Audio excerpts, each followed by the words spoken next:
आज की कहानी का शीर्षक है दर्पण। दोस्तों, अगर आप चैनल पर नए हैं तो प्लीज़ चैनल को सब्सक्राइब जरूर कीजिएगा। यह सब पता होता तो कभी शादी ही नहीं करता। आखिर क्यों करनी है शादी? श्रीयंत झुंझलाकर कुछ ऊंची आवाज में बोला।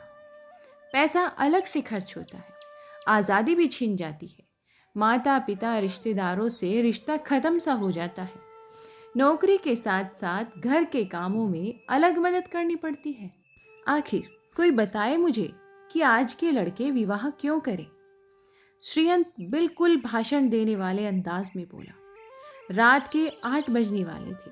श्रीयंत सड़क की भीड़ से उलझा हुआ कार ड्राइव करता हुआ ऑफिस से घर जा रहा था, पर दिमाग में विचारों का घमासान व दिल में भावनाओं की उठापटक जारी थी। ऑफिस में रीनी का फोन आया था कि कियान की तबीयत ठीक नहीं लग रही है, डॉक्टर को दिखाना पड़ेगा। पर चाहते हुए भी वह जल्दी नहीं निकल पाया था। बॉस ने 6 बजे मीटिंग रख ली थी। अति व्यस्त नौकरी और घर गृहस्थी की गाड़ी पटरी पर बिठाते बिठाते कभी कभी उसका हृदय अत्यधिक खिन्न हो जाता था। कार पार्किंग में लगाकर अपने फ्लैट पर पहुंचकर उसने घंटी बजा ली।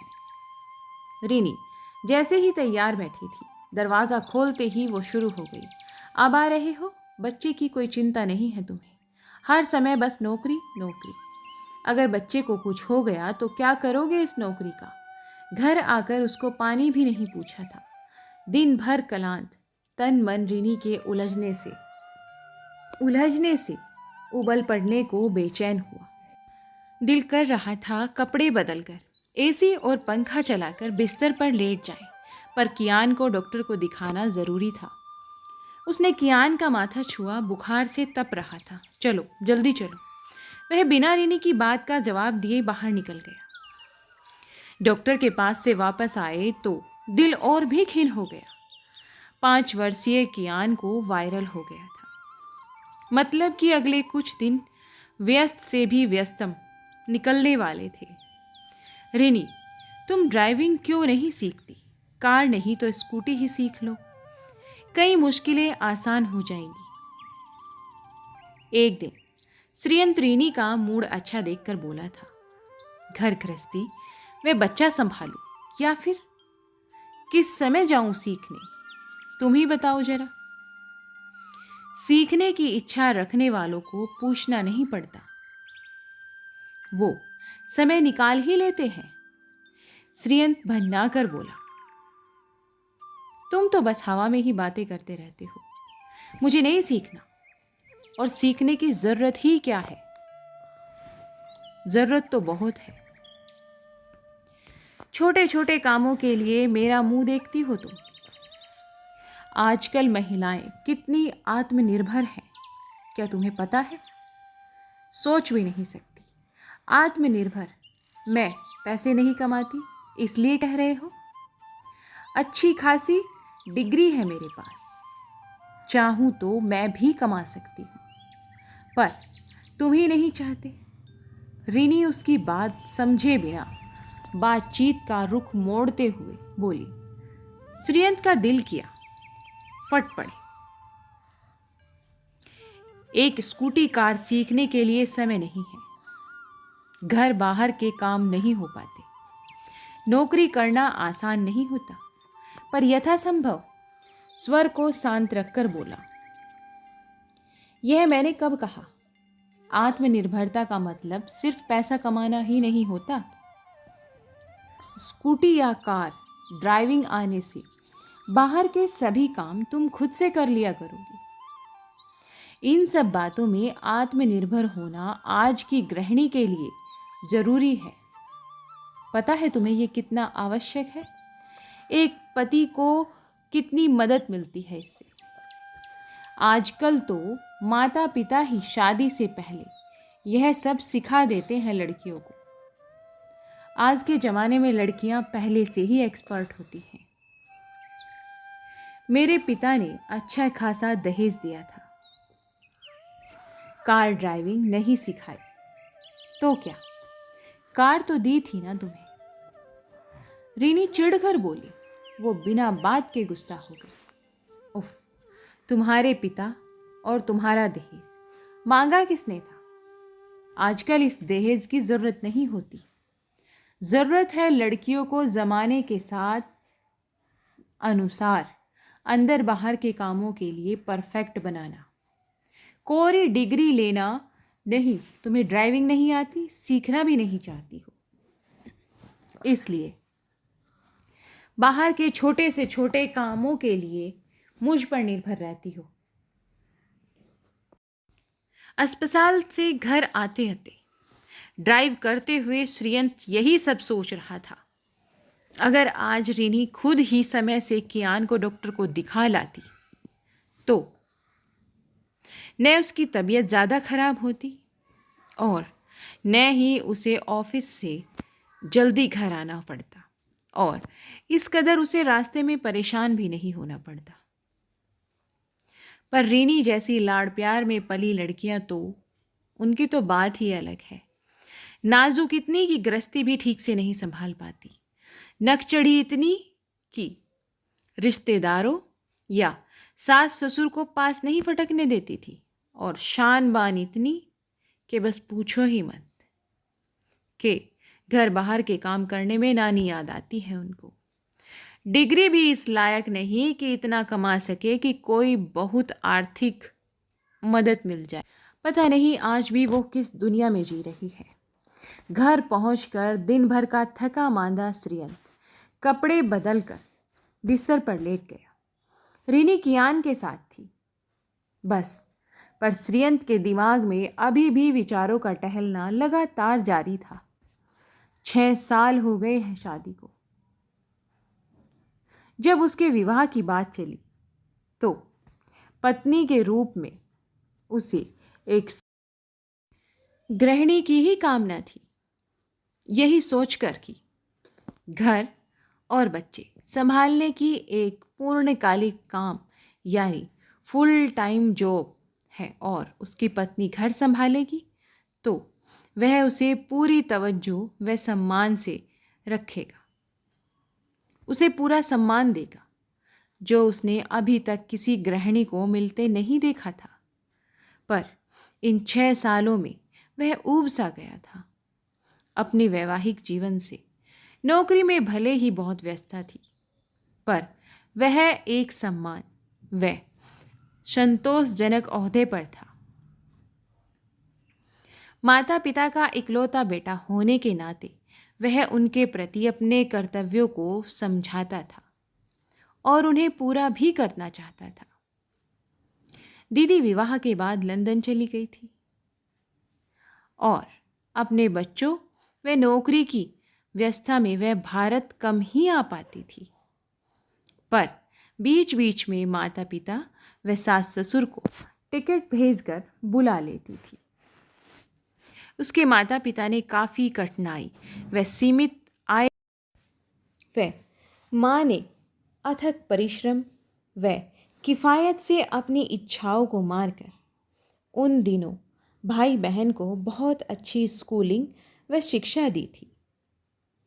दोनों भाई बहन की कुशाग्र बुद्धि ने माता पिता के सपनों में मनचाहे रंग भी भर दिए थे।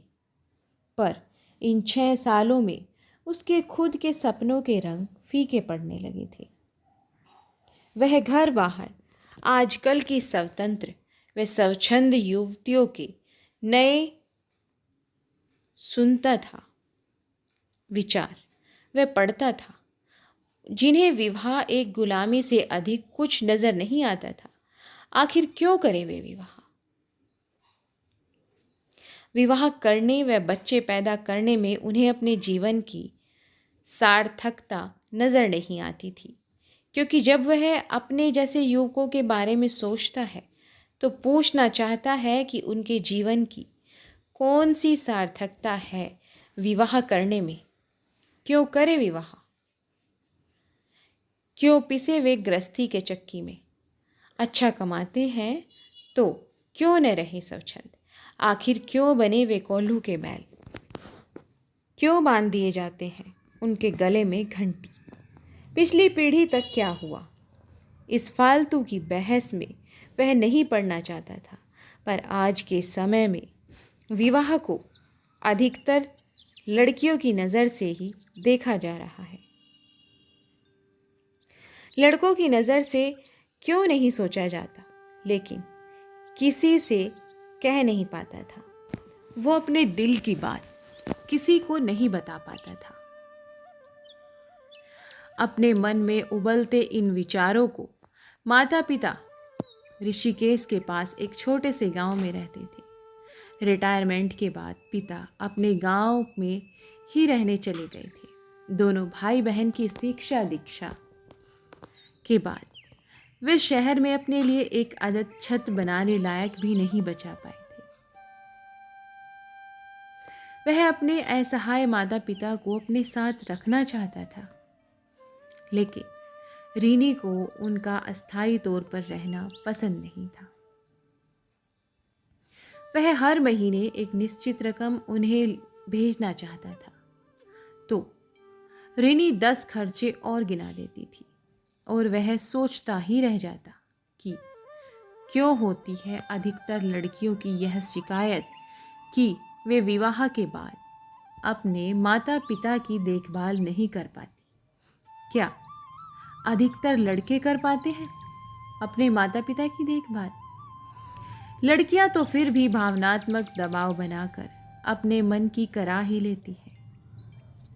पूरा घर बाहर, नौकरी में उलझा पति धीरे धीरे इन बेकार के विवादों में कन्नी काटकर अपने ही रिश्तों के प्रति उदासीन होने लगता है। अगले दिन उसे ऑफिस से छुट्टी लेनी पड़ी, क्योंकि कियान की तबीयत बहुत बिगड़ गई थी और वह रीनी को अपनी जगह से उठने भी नहीं दे रहा था। शाम को उसके बचपन का दोस्त शिवम उसका हालचाल लेने आ गया। दोनों दोस्त साथ बैठकर एक दूसरे को अपना दुखड़ा सुना रहे। आपस में दोनों बातें कर रहे थे, अपने जीवन की अपने दुखड़े सुना रहे थे। यार तेरा अच्छा है, तूने नौकरी पेशा लड़की से शादी नहीं की। बातचीत के दौरान शिवम बोला, अरे इसमें अच्छा क्या है, तेरी पत्नी नौकरी वाली है, कम से कम इतनी आय तो हो ही जाती है कि तू अपने घर वालों की थोड़ी मदद कर सके। मैं तो चाहते हुए भी नहीं कर सकता हूँ, तो मैं कौन सा कर पाता हूँ। रियान की नौकरी किस काम की, आमदनी 98, खर्चा रुपया, जो कमाती है उस पर सिर्फ अपना ही हक समझती है। वो अपने शौक व मौज पर खर्च करती है उस सब पैसे का, और अपने माता पिता भाई बहन पर खर्च करना अपना अधिकार मानती है। पर मैं ऐसा नहीं कर सकता, मुझे तो पूरी गृहस्थी चलानी है। रियाना ने सलाह लिए बिना अपनी मर्जी से अपने घर वालों पर खर्च भी नहीं कर सकता था,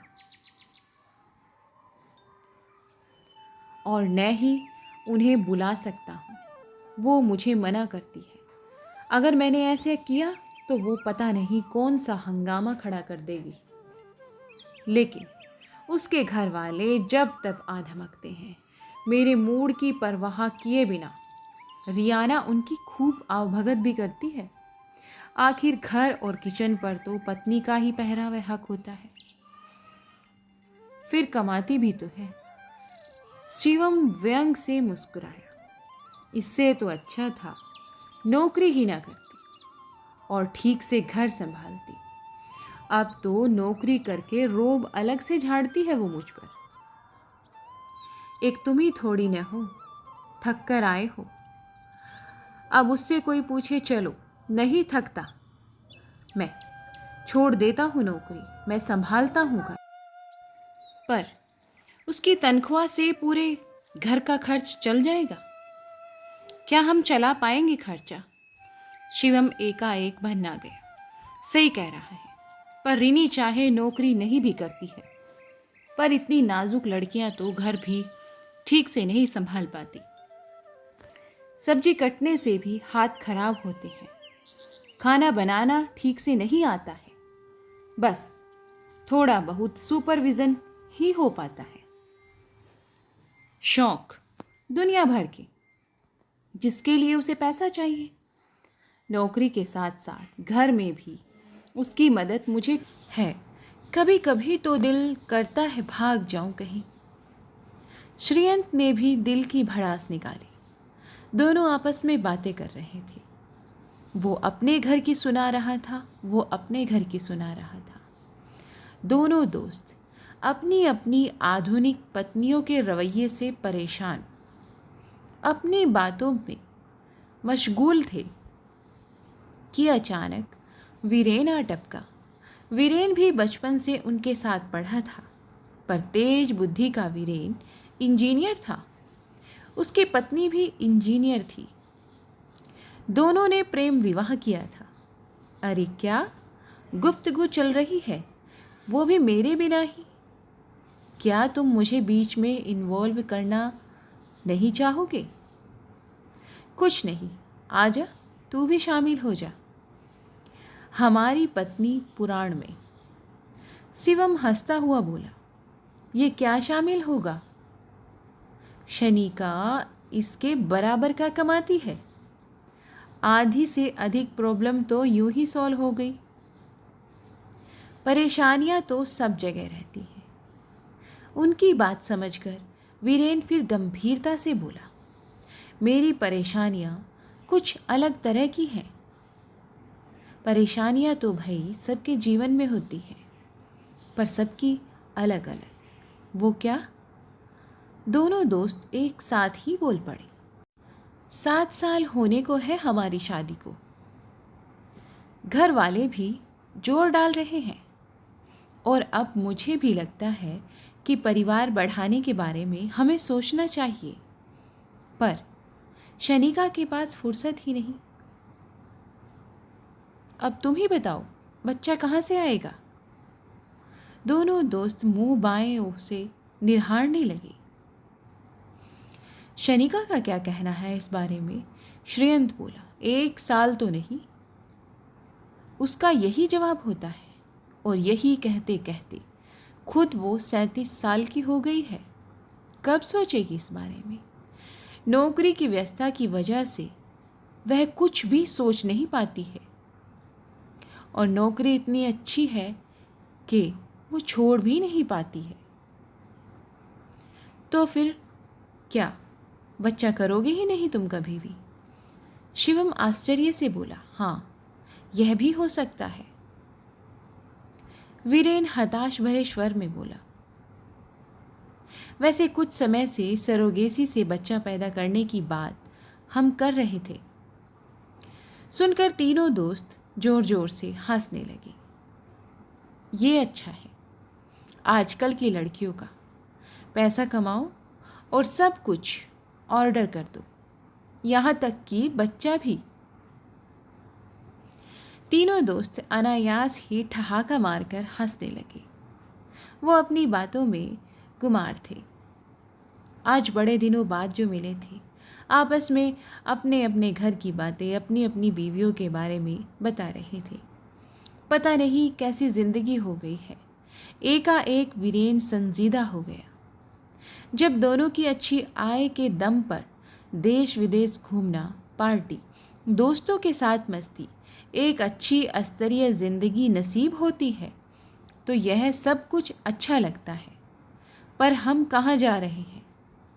न अपने माता पिता के रह गए, न अपने बच्चे के ही पैदा कर पा रहे हैं, और किसी तरह कर भी लिए तो उनका ठीक से लालन पालन हम नहीं कर पाएंगे। यह तो तू सही कह रहा है। वीरेन के चेहरे की संजीदगी शिवम को भी संजीदा बना गई। वो उसके बारे में सोचने लगा। हमारी माँओं के समय पत्नियां रोया करती थी और पति पुराण सुनाया करती थी। पड़ोसियों, सहेलियों, यहाँ तक कि अपने बच्चों को भी, सबको अपने पक्ष में करने के लिए। और हमारी पीढ़ी के पति अब पत्नी पुराण सुना रहे हैं, पर हम किसी दूसरे को अपना दुखड़ा भी तो नहीं सुना सकते। क्योंकि कहावत है ना, मर्द को दर्द नहीं होता। यह सब पता होता तो कभी भी शादी ही नहीं करता। आखिर क्यों करनी है शादी? श्रीयंत ठहाका लगाकर कुछ ऊंची सी आवाज में बोला। पैसा अलग खर्च होता है, आज़ादी भी छिन जाती है हमारी। माता पिता, रिश्तेदार, सबसे रिश्ता ख़त्म सा हो जाता है। नौकरी के साथ साथ घर कामों को भी अलग से सहायता करनी पड़ती है। पता नहीं ज़िंदगी में और क्या क्या करना पड़ता है। शादी के बाद मानो ज़िंदगी बेरंग सी हो गई है। आखिर कोई बताए, फिर क्यों करें आजकल के लड़के शादी? श्रीयंत बिल्कुल भाषण देने वाले अंदाज में बोल रहा था, जैसे कि मानो आज उसने अपनी पूरी भड़ास निकालनी हो। ओह रिलैक्स, तुझे कोई वोट नहीं मिलने वाला है। हाँ, तलाक ज़रूर मिल जाएगा। और अगर अंदर रीनी ने सुन लिया तो वीरेन उसे शांत करता हुआ बोला। उसके बोलने के अंदाज से दोनों दोस्त कुछ मजबूरी व कुछ खिसियाकर खिलखिलाकर हंस पड़े। बोला कहीं वो सुन ना ले। हाँ यार, ज़्यादा तेवर दिखाओ तो कहीं नारी शक्ति जोर मार दे और दिन में भी तो तारे दिखा दे। कुछ भी हो सकता है आजकल तो, श्रीयंत गंभीरता से बोला। तीनों दोस्त अपनी जिंदगी की इस गंभीर समस्या पर बात करते करते आखिर हल्के फुल्के मूड में आ ही गए। पर तीनों मन ही मन सोच रहे थे कि आखिर इस समस्या से पार पाने का कौन सा उपाय है। क्या कोई उपाय हमें मिलेगा कि हम इन समस्याओं से बाहर निकल सकें? जब संतान भी पैदा नहीं करनी है, शारीरिक मानसिक सुख भी नहीं है, तो वैवाहिक संस्था का आखिर क्या औचित्य रह जाता है? तीनों विचार मग्न बैठे थे। तभी शिवम माहौल की चुप्पी तोड़ता हुआ बोला, हंसने लगा। अच्छा यार, ये पत्नी पुराण तो अब छोड़ और जरा बढ़िया सी चाय पिलवाओ। ऊब गए हैं इन बातों से। वह भी मुझे ही बनानी पड़ेगी, वो नहीं बना कर लाएगी। चलो अब चाय भी बनाता हूँ। क्यों क्यों नहीं बनाएगी तुम्हारी पत्नी? कहाँ है रीनी? कियान को सुला रही है। श्रीयंत भी ठहाका मारता हुआ बोला और किचन की तरफ चला गया। वह साथ ही दोनों दोस्त भी। कहते हैं दर्पण झूठ न बोले। आज की पत्नियां पतियों को वो आईना दिखा रही हैं जो अब तक पतियों ने पत्नियों को दिखाया था। ऐसा आज के जीवन में सचमुच देखने को मिलता है। दोस्तों, आपकी इस कहानी के बारे में क्या राय है? क्या लगता है आपको इस कहानी को सुनकर? आप हमें कमेंट्स बॉक्स में अपनी राय ज़रूर दें। और हाँ, चैनल को सब्सक्राइब करना तो आप बिल्कुल भी मत भूलें। मिलते हैं आपको ऐसी ही नई कहानियों और नए विचारों के साथ। तब तक के लिए आप अपना और अपने परिवार का भरपूर ध्यान रखें। धन्यवाद।